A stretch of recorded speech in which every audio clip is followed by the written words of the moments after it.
Salut à tous, c'est les clés du savoir. Aujourd'hui, on plonge dans un quiz de géographie. Mais pas comme les autres. Des questions surprenantes et fascinantes, prêtes à éveiller votre curiosité. Alors, c'est parti. Quel continent se trouve dans les 4 hémisphères à la fois?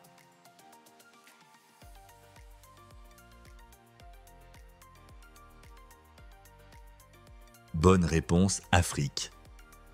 L'Afrique est unique en son genre, traversée par l'équateur, mais aussi par le méridien de Greenwich. Elle se retrouve donc dans les hémisphères nord, sud, est et ouest à la fois. Un continent aux 1000 visages, où les savanes côtoient les déserts infinis, où les cultures anciennes et les cités modernes s'entrelacent. Un véritable carrefour du monde qui relie les continents et les peuples. Dans quel pays existe un village dont le nom est simplement une seule lettre, O?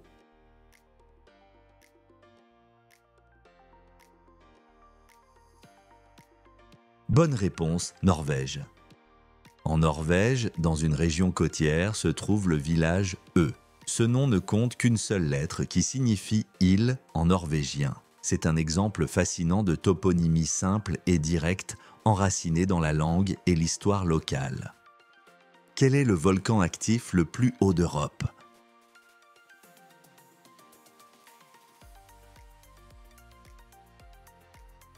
Bonne réponse, Etna.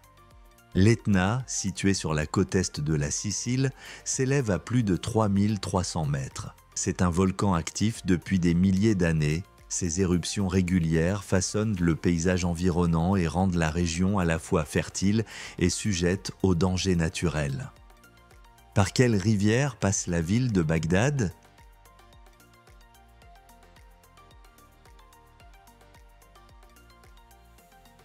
Bonne réponse, Tigre.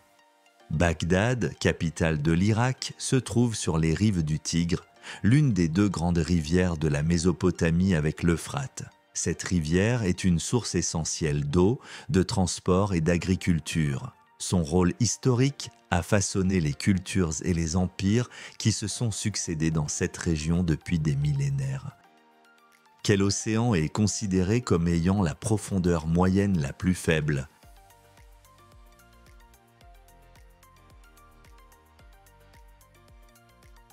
Bonne réponse, Arctique. L'océan Arctique est le plus petit et le moins profond des océans. Sa profondeur moyenne est d'environ 1200 mètres, bien en dessous de celle des autres océans. Cet océan polaire est recouvert de banquises et abrite des écosystèmes uniques et fragiles qui dépendent de la glace pour survivre. Quel pays, sans accès direct à la mer, possède pourtant une force navale?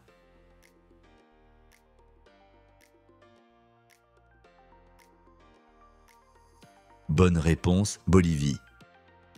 La Bolivie a perdu son accès à l'océan Pacifique au XIXe siècle après la guerre contre le Chili.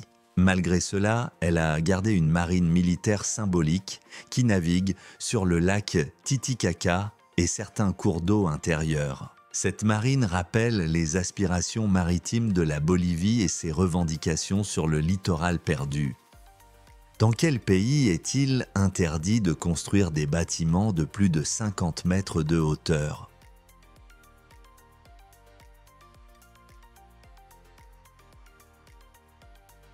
Bonne réponse, Vatican.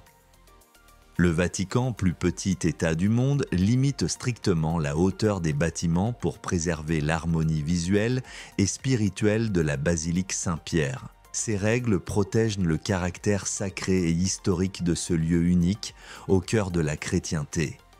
Quelle île européenne est connue pour être l'un des endroits les plus venteux de la planète?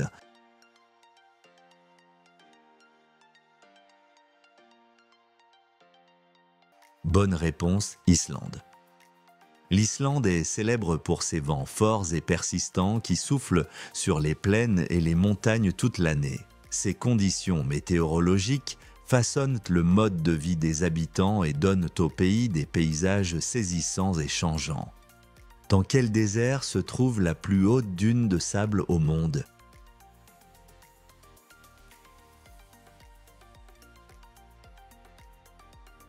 Bonne réponse, Namibe.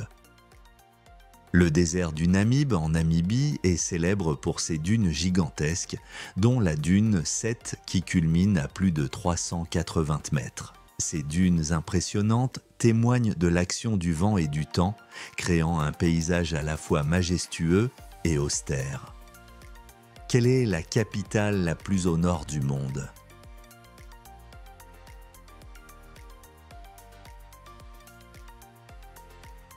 Bonne réponse, Reykjavik. Reykjavik, la capitale de l'Islande, est la ville la plus septentrionale du monde. Située tout près du cercle polaire arctique, elle est connue pour ses hivers longs et ses étés courts, ainsi que pour les aurores boréales qui illuminent ses nuits. Alors, combien de bonnes réponses as-tu eues ? Si tu as aimé ce quiz, abonne-toi à Les Clés du Savoir et continue de découvrir le monde une question à la fois.